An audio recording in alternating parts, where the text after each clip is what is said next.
हरे कृष्णा। आज चर्चा करने का प्रयास करेंगे 15वें अध्याय के तीसरे और चौथे श्लोक के प्रभुपाद जी के तात्पर्य को।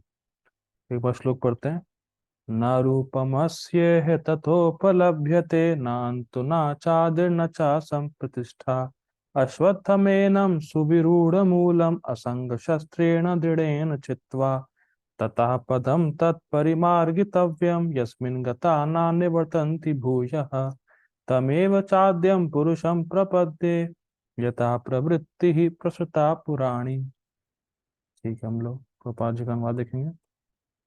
इस वृक्ष के वास्तविक स्वरूप का अनुभव इस जगत में नहीं किया जा सकता। कोई भी नहीं समझ सकता कि इसका आदि कहाँ है, अंत कहाँ है या इसका आधार कहाँ है। लेकिन मनुष्य को चाहिए कि इस दृढ़ दृढ़ मूल वाले वृक्ष को विरक्ति के शस्त्र से काट गिराए। तत्पश्चात उसे ऐसे स्थान की खोज करनी चाहिए जहां जाकर लौटना ना पड़े और जहां उस भगवान की शरण ग्रहण कर ली जाए जिससे अनादिकाल से प्रत्येक का सूत्रपात तथा विस्तार होता आया है। ठीक है, गीता भूषण टीका देख ली थी। Purport purport by divine grace A C Bhaktivedanta Swami Srila Prabhupada की जय। अब यहाँ स्पष्ट कर दिया गया है कि इस अश्वत्थ वृक्ष के वास्तविक स्वरूप को इस भौतिक जगत में नहीं समझा जा सकता। क्यों? क्योंकि हमें दिख नहीं रहा है। ठीक है, चूंकि इसकी जड़ें ऊपर की ओर हैं, अतः वास्तविक वृक्ष का विस्तार विरुद्ध दिशा में होता है। मतलब वास्तविक जो वृक्ष है उसकी जड़ नीचे रहती है पर इसकी ऊपर है, तो उल्टा है। ठीक, जब वृक्ष के भौतिक विस्तार में कोई फंस जाता है तो उसे ना तो यह पता चल पाता है कि यह कितनी दूरी तक फैला है और न वह इस वृक्ष के शुभारंभ को ही देख पाता है। आप सर्च करिएगा नेट पे कोलकाता बोटेनिकल गार्डन, तो वहां पे एक बहुत बड़ा बरगद का पेड़ है और उस बरगद के पेड़ के अंदर भी जा सकते हैं आप। ऐसा ऐसा गुफा टाइप का बना हुआ है और ऐसा लगता है कि जंगल में प्रवेश कर लिया आपने। वो है पेड़ ही पर लगता है जंगल में, पर इतना फैला हुआ है समझ में नहीं आता कि कहाँ शुरू हुआ कहाँ अंत हुआ। इतना मतलब कॉम्प्लिकेटेड है। तो पापा जी वही बात बोल रहे हैं कि मतलब समझ ही नहीं आता है कि ये जगत कब शुरू हुआ, कैसे फंसे, कहाँ जाना, क्या करना है, कुछ समझ में नहीं आता। ठीक है, फिर भी मनुष्य को कारण की खोज करनी ही होती है। मतलब फिर भी समझे कि मैं जगत में क्यों फंसा हूँ, जगत कहाँ से शुरू हुआ। ठीक, मैं अमुक पिता का पुत्र हूँ। अमुक मतलब किसी व्यक्ति। ठीक है, मैं किसी पिता का पुत्र हूँ जो अमुक का पुत्र है आदि। इस प्रकार अनुसंधान करने से मनुष्य को ब्रह्मा प्राप्त होते हैं जिन्हें गर्भोदक्षाय विष्णु ने उत्पन्न किया। मतलब क्या, देखिए हम लोगों ने टीका में पढ़ा था कि हम वृक्ष को समझ नहीं पाते, बस हम यही समझ पाते हैं अपनी झूठी आइडेंटिफिकेशन। टीका में देखा था हम लोगों ने। लेकिन यहाँ पे प्रभुपाद जी कह रहे हैं, एक अलग एंगल ले रहे हैं प्रभुपाद जी कह रहे हैं कि व्यक्ति विचार करे कि मैं अपने पिता का पुत्र हूँ, मेरे पिता किसी के पुत्र हैं, उनके पिता किसी के पुत्र थे। ऐसे करते करते करते करते पीछे जाएगा तो ब्रह्मा जी तक पहुंचेगा। फिर देखेगा ब्रह्मा जी भी कृष्ण के पुत्र हैं, तब फाइनली वो कृष्ण तक पहुंच पाएगा। ये प्रभुपाद जी कह रहे हैं। ठीक है, अब भागवतम में प्रश्न उठाया गया है, मैंने पहले बताया था कि क्या भगवान कृष्ण केवल बड़े हैं। कहने का मतलब क्या, देखिए मेरा शरीर जो है भौतिक है, मेरे पिताजी का शरीर भौतिक है, उनके पिता का शरीर भौतिक था। ऐसे करते करते ब्रह्मा जी तक पहुंचेंगे तो ब्रह्मा जी का भी शरीर भौतिक है। तो लॉजिकली अगर कोई समझे तो ये जानेगा कि कृष्ण का शरीर भी भौतिक होना चाहिए। क्योंकि मेरे पिता का भौतिक है, उसके पिता का भौतिक, उसके पिता तो ब्रह्मा का भौतिक, तो ब्रह्मा जी के पिता का भी भौतिक होना चाहिए। लेकिन यहाँ लॉजिक फेल कर जाता है। कृष्ण का शरीर चिन्मय है। जब व्यक्ति भक्तों के संग में श्रवण करेगा शास्त्रों को, परंपरा में, तब इस बात को समझ पाएगा।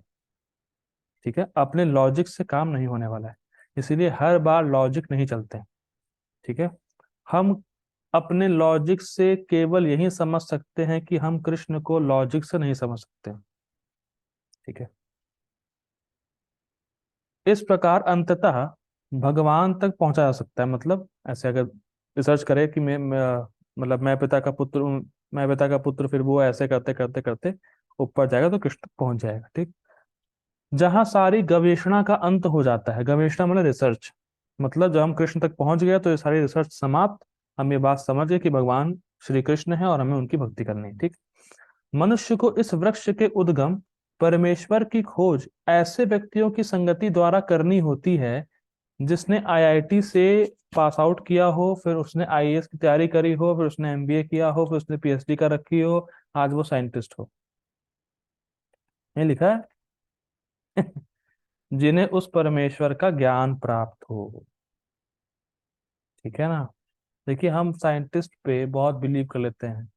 क्या बोलते हैं कि बम फूटा, जगत आ गया, सूर्य में एटॉमिक जो पार्टिकल हैं फूट रहे हैं, क्या हो रहा है, क्या क्या बोलते हैं, थ्योरी बोलते हैं, बड़बड़ करते हैं, उससे हीट निकल रही है, सब क्या नौटंकी है। क्योंकि वो हमें रियल ज्ञान दे नहीं सकते। रियल ज्ञान वही दे सकता है जिसको परमेश्वर का ज्ञान प्राप्त हो। आप समझ रहे हैं। भाई सिंपल है। जिसने जगत को क्रिएट किया है, अगर हमें क्रिएटर की नॉलेज है तो उसके क्रिएशन की भी नॉलेज होगी। आप समझ पा रहे हैं। जैसे अगर किसी को ऑथर की नॉलेज है तो उसको पता होगा कि उस ऑथर ने कौन सी बुक लिखी है। सिंपल है। तो अगर हमें भगवान की नॉलेज है तो भगवान की क्रिएशन की भी नॉलेज अपने आप हमें आ जाती। तो इसीलिए जो व्यक्ति परंपरा में है, जिसने परंपरा में ज्ञान प्राप्त किया है और परंपरा में किया है, वो ये ना बोले कि मैंने स्वयं से ज्ञान हासिल किया। ऐसे भी कई लोग हैं जो सिद्धांत सही बोलते हैं, फिलॉसफी सही बोलेंगे, लेकिन कहेंगे नहीं, मेरे ऊपर कोई गुरु नहीं है, मैंने खुद सब कुछ अपने आप सीखा है। तो अगर तुमने अपने आप सीखा तो सीखा कैसे? किसी ने किसी को तो गुरु स्वीकार किया होगा ना। लेकिन वो परंपरा में नहीं आते। तो हमें उनसे भी नहीं सुनना। जो प्रामाणिक परंपरा में, जो वैष्णव परंपरा में आते हैं, उनसे हम भगवान का ठीक ठीक ज्ञान समझ सकते हैं और इस वृक्ष के उद्गम को जान सकते हैं कि ये वृक्ष कहाँ से आया है और कैसे इसको काटना है। ठीक। इस प्रकार ज्ञान से इस प्रकार के ज्ञान से मनुष्य धीरे धीरे वास्तविकता के इस छद्म प्रतिबिंब से विलक हो जाता है और हम्म, संबंध विच्छेद होने पर वह वास्तव में मूल वृक्ष में स्थित हो जाता है। क्या मतलब है, देखिए। जब हम बार बार गीता और श्रीमद् भागवतम को सुनते हैं तो हम अपनी स्थिति को इस जगत से अलग देखने में सक्षम हो पाते हैं। मैं फिर भी रिपीट करूंगा। एक अभी ही एक प्रभु जी बता रहे थे कि प्रभु जी, 2 दिन पहले मुझे समझ में आया गीता पढ़ने का कितना बड़ा फायदा है। मतलब कंटिन्यू क्लास कर रहे हैं लेकिन कह रहे हैं 2 दिन बाद, 2 दिन पहले समझ में आया।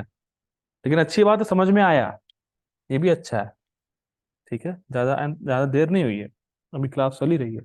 तो देखिए, बहुत इंटरेस्टिंग है कि जब हम बार बार इस बात को सुनते हैं, गीता को सुनते हैं, भागवतम को सुनते हैं, भगवान की वाणी को सुनते हैं, तो धीरे धीरे ये चीज हमें दिखने लगती है कि मैं इस जगत का नहीं हूँ। जैसे आज ही एक मेरे पास डिवोटी का मैसेज आया कि प्रभु जी, मुझे दिख रहा है कि इस जगत में सुख नहीं है। मैंने कहा, अरे वाह, जबरदस्त, आपको दिखना शुरू हो गया है। तो ये होता है, ऐसा नहीं है। और ये क्यों हो रहा है? क्योंकि वो बार बार सुन रहे हैं चीजों को, बार बार शास्त्र को सुनते हैं, क्लास में डेली आते हैं, तो ये सब चीजें होती हैं। एक बार में नहीं होगा। हम लोगों ने पढ़ा था टीका में कि वैराग्य को विवेक के अभ्यास द्वारा धार बढ़ानी है उसकी। तो विवेक बार बार सुन सुन के ही आता है। तो अगर हम बार बार सुनते रहेंगे, प्रामाणिक भक्तों से ज्ञान लेते रहेंगे, तब जाके कहीं क्लियर होता है कि हाँ, हम इस जगत के नहीं हैं। एक भक्त आज बता रहे थे बहुत सुंदर बात कि 10 से 12 साल तो केवल कृष्ण कॉन्शियसनेस की फिलॉसफी को समझने में लग जाता है। ठीक ठीक फिलॉसफी को समझने में ही आदमी के 10-12 साल निकल जाते हैं स्टार्टिंग के भक्ति के। जैसे वो एग्जाम्पल दे रहे थे कि उनके जानने में कोई भक्त थे, वो दीक्षित थे, और दीक्षित भक्त होते हुए भी उनको 17 साल हो गए थे भक्ति में। लेकिन फिर भी पूछ रहे थे कि अन्नाभिलाषिता शून्यम ज्ञान कर्मादिनावृतम आनुकूल्यन कृष्णानुशीलनम भक्तिरुत्तमा। इस श्लोक का अर्थ क्या है? मुझे समझ ही नहीं आता। अनावृषित शून्यम है क्या? ज्ञान कर्मादि अनावृतम, ये सब चीज है, ये सब है क्या चीज? 17 साल हो गए भक्ति में। तो बार बार सुनेंगे तब जाके हृदय में धसती है बात। इसीलिए इसीलिए प्रभुपाद जी कह रहे हैं कि धीरे धीरे। मतलब ऐसा नहीं कि आज सुना है तो हाँ, आज से मैं शरीर नहीं हूँ, आत्मा हूँ, मैं से यहाँ से निकलना है, नहीं, ऐसा नहीं हो पाता है। आप सुन तो लेंगे, तो 10 मिनट बाद फिर इसी वृक्ष में अटक जाएंगे, भोग कार्य करने लगेंगे। जी, तो मैंने दे बहुत प्रैक्टिकल दिखता है। मैं बोल दूंगा, आप लोग सुन लेंगे, उसके 10 मिनट बाद प्रजल्पा शुरू, भोग की वार्तालाप शुरू हो जाती है दोस्त से, या आसपास जो मित्र हैं उनसे भोग की बातें शुरू हो जाएंगी।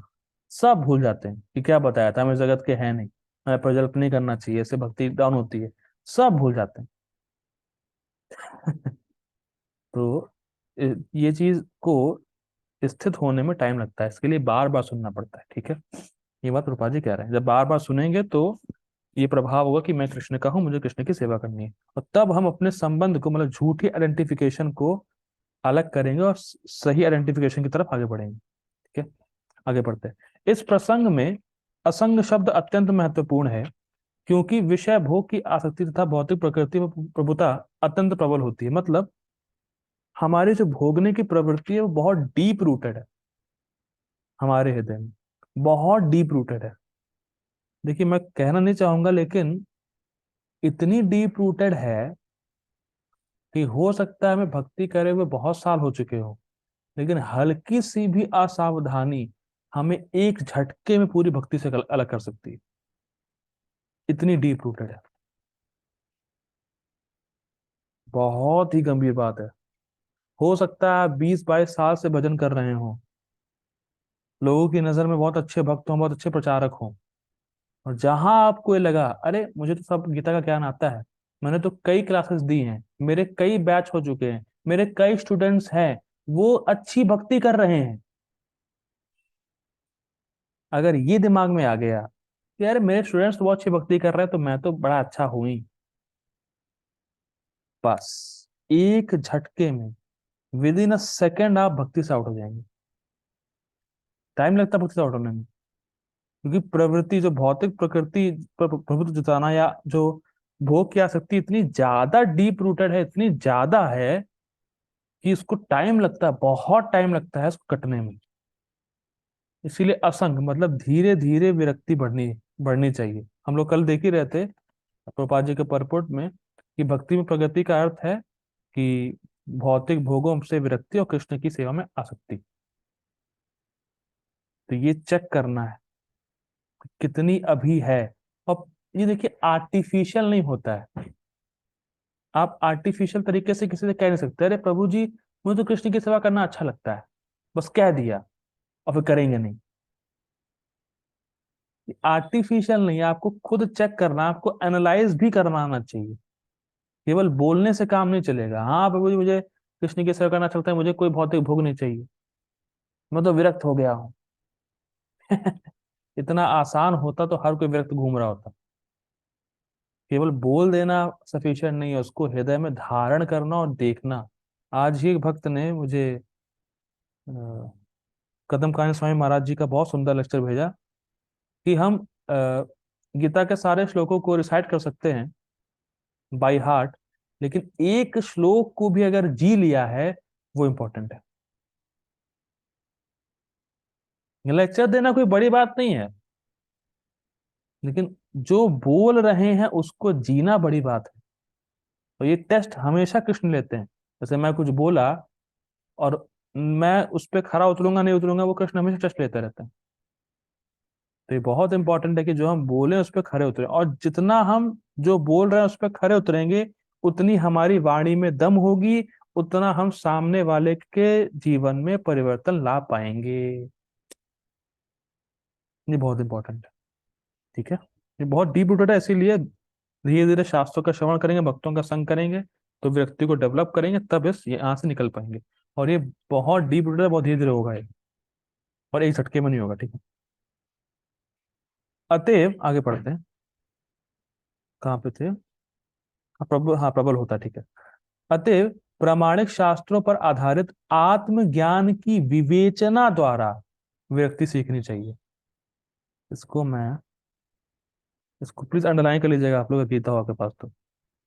प्रामाणिक शास्त्रों पर आधारित आत्मज्ञान की विवेचना द्वारा व्यक्ति सीखने, मतलब प्रामाणिक शास्त्र मतलब गीता और श्रीमद् भागवतम, और इस पे रोज चर्चा होनी चाहिए। विवेचना का मतलब होता है चर्चा, इस पे रोज डिस्कशन होना चाहिए, तब विरक्ति आएगी। ये बहुत इंपॉर्टेंट है। इन सब शास्त्रों पे, गीता भागवत पे रोज चर्चा हो, आत्मज्ञान की रोज बात हो तो विरक्ति आएगी। रोज हो, ये नहीं अच्छा हफ्ते में एक दिन लेक्चर होता है, अटेंड कर लिया, 6 दिन खूब भोग किया, 7वें दिन सुना अरे हम तो शरीर नहीं आत्मा, ओके, कुछ दिन कुछ उस 7वें दिन कुछ घंटे तक भोग नहीं किया, फिर उसके बाद लग गए ना। डेली। और हम देख रहे हैं कृष्ण कृपा से, जितनी कृपा है कृष्ण की, जो मैं कुछ बोल पा रहा हूँ उससे मैं देख रहा हूँ कुछ भक्तों के अंदर विरक्ति आ रही है, जो रोज क्लास कर रहे हैं, रोज रोज डेली। इसीलिए मैं लगा रहता हूँ डेली क्लास, मतलब ट्रेवलिंग है तो फिर चले तो मजबूरी है, लेकिन क्लास छोड़ता नहीं हूँ मैं। या क्लास नहीं तो कम से कम श्रवण करें, कुछ सुने, रोज सुनेंगे प्रामाणिक शास्त्रों पर आधारित आत्मज्ञान को तो विरक्ति आएगी। ठीक है। देखिए इसी बात को पापा जी लिख रहे हैं, आप आगे देखिए। और ज्ञानी पुरुषों से श्रवण करना चाहिए, डेली सुनना है। और जिस दिन आपने सुनना मिस कर दिया, आप खुद देखेंगे आपकी भोग की प्रवृत्ति बढ़ गई है। This is your test. जिस दिन आपने कुछ नहीं सुना, ये बिल्कुल फैक्ट है, जिस दिन आपने नहीं सुना आप देखेंगे कि आपकी भक्ति का उत्साह उस दिन कम है और भोग की प्रवृत्ति ज्यादा है। जिस दिन आपने नहीं सुना, ये होता ही है। ठीक है, आगे पढ़ते हैं। भक्तों की संगति में रहकर ऐसी विवेचना से भगवान की प्राप्ति होती है, समझ रहे हैं आप?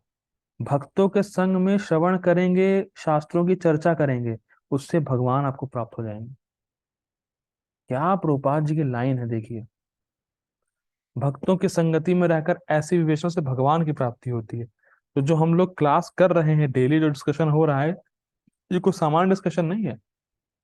इससे आप विरक्ति सीख रहे हो और इसी से ही आपको भगवान की प्राप्ति भी होगी। ठीक है, आगे बढ़ते हैं। तब सर्वप्रथम जो करणीय है वह है भगवान की शरण ग्रहण करना, स्पष्ट है। यहाँ पर उस स्थान पद का वर्णन किया गया है जहां जाकर मनुष्य इस छद्म प्रतिबिंबित वृक्ष में कभी वापस नहीं लौटता।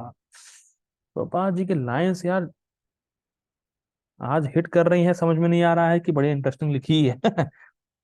फिर पढ़ता हूँ। यहाँ पर उस स्थान पद पद का वर्णन किया गया है जहां जाकर मनुष्य इस छद्म प्रतिबिंबित वृक्ष में कभी वापस नहीं लौटता। जैसे आज मुझे बहुत प्यास लगी थी, ट्रेवलिंग में था, गर्मी बहुत ज्यादा है, पानी में वो जो बोतल में पानी बहुत कम था, तो अब जहाँ भरने का स्थान था वो थोड़ा सा यार अजीब था। अजीब था मतलब अच्छा नहीं था, वहां पे मैंने कहा कि भैया नहीं भरना, बोतल वोतल हटाओ। ठीक है, बोतल में पानी कम था, जितना था मैंने पी लिया। अब मुझे प्यास तो लगी थी, प्यास तो बुझी नहीं, मैं बस से आ रहा था। अब जो रास्ते में पानी का प्रतिबिंब था, क्या मैं उसको पी के अपनी प्यास बुझा पाऊंगा? ये बड़ा जबरदस्त है। आप प्यासे हैं और जल की प्रतिबिंब आपके सामने हो, तो क्या उससे आपकी प्यास बुझेगी क्या? नहीं बुझेगी। ठीक, बस सेम ही फॉर्मूला है। हम यहाँ पे प्रतिबिंब के पीछे भाग रहे हैं और पूरा जीवन खराब कर रहे हैं। वात्सल्य रस, अरे मेरे बेटा होना चाहिए। माधुर्य रस, ओ मेरी शादी होनी चाहिए, मेरी वाइफ होनी चाहिए, मेरा हस्बैंड होना चाहिए। साख्य रस, ओ मेरा अच्छा दोस्त होना चाहिए। ये सब रस यहाँ के खट्टे रस हैं, प्रतिबिंब है। इससे आप कभी संतुष्ट नहीं होंगे, आपकी जो जो सुख की प्यास है कभी बुझेगी नहीं। जैसे आजकल तो मुझे बहुत सुनने को आता है, बहुत पेरेंट्स मुझे बोलते हैं कि क्या मैंने अपने बच्चे को इस दिन के लिए पैदा किया था, गलती कर दी पैदा करके। अब देख, उस समय सोच रहे होंगे कि अरे चलो अच्छा है, बच्चों को पैदा करते हैं, मेरा ध्यान रखेगा, बच्चे मुझे सुख देगा। अब देखिए खट्टा हो गया रस। क्यों पैदा कर लिया तुम्हें? बच्चा आजकल माँ बाप का ध्यान नहीं रखते हैं, बच्चे पैदा ही नहीं करने चाहिए, अब ये बोलते हैं लोग। तो इस जगत के जितने रस हैं वो खट्टे हैं, खट्टे होने ही होने हैं, क्योंकि प्रतिबिंब है ना भाई। आपके सामने जल का प्रतिबिंब है, तो मतलब क्या आपकी प्यास कभी बुझने नहीं वाली है? उसको टच कर लो भले ही जाके, तो है ही नहीं पानी में। तो वैसे यहाँ रस में सुख है ही नहीं। बहुत ही गंभीर लाइन है प्रभुपाद की। आप यहाँ पे किसी भी रस को पकड़ लो, सुख नहीं मिलेगा। मन सोच सकता है कि यहाँ सुख है, पर सुख है नहीं। और ध्यान दीजिएगा, जैसे मान लीजिए आपने कुछ सोचा, यार मुझे ये चीज खानी है, बड़ी अच्छी है, खा के मैं सुखी हो जाऊंगा। आप उसको खाएंगे, देखेंगे कुछ सुख मिलेगा, लेकिन जितना आपका मन सोच रहा था उतना सुख नहीं मिलेगा। पता नहीं आप लोगों ने एक्सपीरियंस किया नहीं किया। जितना आपका मन खाने से पहले जो सुख सोच रहा था कि मुझे इस प्रकार का सुख मिलेगा, वो सुख आपको खाने के बाद मिलता ही नहीं।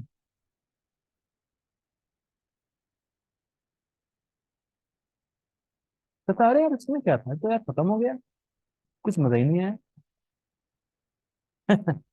जितने भी सुख यहाँ पे हैं, जो मन सोचता है कि सुख है, बस सुख है नहीं। वो बस क्षणिक सुख है, जो कि सुख है नहीं, वो दुख का कारण है। इसलिए प्रभुपाद जी कह रहे हैं कि आप यहाँ पे हैं और सोचे कि आप यहाँ सुखी हो जाएंगे, तो ये आपकी भूल है, क्योंकि रिफ्लेक्शन से आप कभी भी सुखी नहीं हो सकते। ठीक है, जैसे जल का जैसे मिराज है, तो मिराज में जल है नहीं, और उस जल को पी के आपकी प्यास बुझेगी नहीं। तो यहाँ पे व्यक्ति सिर्फ टाइम वेस्ट कर रहा है, जीवन अपना खराब कर रहा है। उसको इससे निकल के भगवान के पास जाने का प्रयास करना चाहिए, भगवान जी ये बोलना। ठीक है, बहुत अमेजिंग लाइन है। समय खराब ही कर रहा है। भगवान कृष्ण वह आदि मूल है, जहां से प्रत्येक वस्तु निकली है, स्पष्ट है।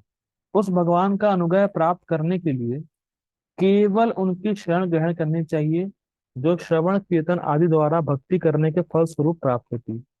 ये भी इंटरेस्टिंग है। जैसे कहा जाए कि भाई आपको अनाज उगाना है, तो आप कौन सी लेबोरेटरी में अनाज उगाएंगी माता जी? अर्चना माता जी, आप कौन सी लेबोरेटरी में अनाज उगाएंगी? सर ये लेबोरेटरी में उगेगा ही नहीं। ठीक है, हरे कृष्ण, ठीक है, वेरी गुड। लेबोरेटरी में अनाज नहीं उगता। अब देखिए, इंटरेस्टिंग है कितना, क्वाइट इंटरेस्टिंग बात है। देखिए, लैब में अनाज उगाएंगे नहीं या उग नहीं सकता, पहली बात तो ये है। अब मान लीजिए कोई पीएचडी होल्डर हो, कोई बहुत बड़ा साइंटिस्ट हो, वो अपनी लेबोरेटरी में अनाज उगाने का प्रयास करे, नहीं उगा पाएगा। लेकिन अब कोई अनपढ़ गंवार किसान हो और वो खेत में अनाज उगाए, उग जाए। आप देख पा रहे हैं, कहाँ वो साइंटिस्ट, कहाँ ये अनपढ़, ये तो अनाज उगा रहा है, उससे अनाज नहीं उग रहा। कहने का मतलब क्या है? अगर किसी व्यक्ति ने सही साधन का आश्रय लिया है, तो उसको साध्य प्राप्त हो जाएगा, भले वो योग्यता में बहुत कम हो। हमें कृष्ण को प्राप्त करने के लिए बहुत बुद्धि नहीं चाहिए, बहुत इंटेलिजेंट नहीं होना है, बहुत पढ़ाई लिखाई नहीं करनी है, बहुत बड़ा आदमी नहीं होना है। केवल इतनी बुद्धि हो कि हमें सही साधन पकड़ लेना है, खत्म। बहुत सुंदर बात एक भक्त बोल रहे थे। भाई देखिए, जैसे ट्रेन होती है ना, ट्रेन, मान लीजिए कोई ट्रेन जा रही है चेन्नई की तरफ। अब उस ट्रेन में हो सकता है कोई बहुत बड़ा साइंटिस्ट बैठा हो, मटेरियली बिल्कुल हाई क्वालिफिकेशन हो उसकी, और हो सकता है कोई अनपढ़ गंवार औरत या कोई व्यक्ति बैठा है, लेकिन पहुंचेंगे दोनों एक ही स्थान, कोई भेद नहीं। अब ट्रेन में जाने के लिए आपकी मटेरियल क्वालिफिकेशन की क्या जरूरत है भाई? आपको चेन्नई पहुंचने के लिए क्या मटेरियल क्वालिफिकेशन चाहिए? कुछ नहीं, बस क्वालिफिकेशन ये चाहिए कि आप चेन्नई की ट्रेन में बैठे हो, बस। तो सही साधन का आश्रय लेना, ये थोड़ी बुद्धि होनी चाहिए। मतलब अगर हम भगवान कृष्ण की भक्ति करेंगे, तो हम भगवान के पास चले जाएंगे, इतनी बुद्धि हो बस। चाहे वो पढ़ा लिखा हो, चाहे वो पढ़ा लिखा ना भी हो, भगवान के पास जाएगा ही जाएगा। इसीलिए भी don't require any material qualification, क्योंकि सही साधन अगर पकड़ लिया है, तो कन्फर्म है कृष्ण के पास जाएगा। ठीक है, साधन क्या है? भगवान का श्रवण कीर्तन करना, भक्ति करना। ठीक, आगे बढ़ते हैं। वे ही भौतिक जगत के विस्तार के कारण कौन? कृष्ण। इसकी व्याख्या पहले ही स्वयं भगवान ने की है, अहम सर्वस्व प्रभवो, मैं प्रत्येक वस्तु का उद्गम हूँ। अतएव इस भौतिक जीवन रूपी प्रबल अश्वत्थ के वृक्ष के बंधन से छूटने के लिए कृष्ण की शरण की जानी चाहिए। कृष्ण की शरण ग्रहण करते ही मनुष्य स्वतः इस भौतिक विस्तार से विलग हो जाता है। क्योंकि सिंपल क्या है, बस सिंपल लाइनों में क्या गोपाल जी कह रहे हैं? गोपाल जी कह रहे हैं, जो साधन हमें कृष्ण ने दिया है, हमें उस साधन को पकड़ के कृष्ण के पास जाना है, सिंपल। ठीक है। कृष्ण ने क्या कहा है? मन मना भव मद भक्तो मद याजी माम नमस्कुरु। तो जो कृष्ण ने बोला है वो ऐसा करिए और कृष्ण के पास जाइए, बहुत सिंपल है, इसमें कोई क्वालिफिकेशन की जरूरत नहीं है। अगर आप कृष्ण की शरण ग्रहण करेंगे और भक्तों के संग में बार बार शास्त्रों को सुनेंगे, तो आपको कृष्ण की शरण ग्रहण करने में सहायता मिलेगी, और आपकी जो आपका जो झूठी आइडेंटिफिकेशन है वो अलग होगी, और आप सही आइडेंटिफिकेशन की तरफ बढ़ेंगे, कृष्ण की भक्ति में लगेंगे, और इस महान अश्वत्थ वृक्ष को जो उल्टा है उसको आप पार करके निकल जाएंगे। ठीक है। तो हम लोग ये रुकते हैं। सदगुरु शिला प्रभुपाद की जय। श्रीमद् भगवत गीता की जय। Thank you for joining. Hare Krishna.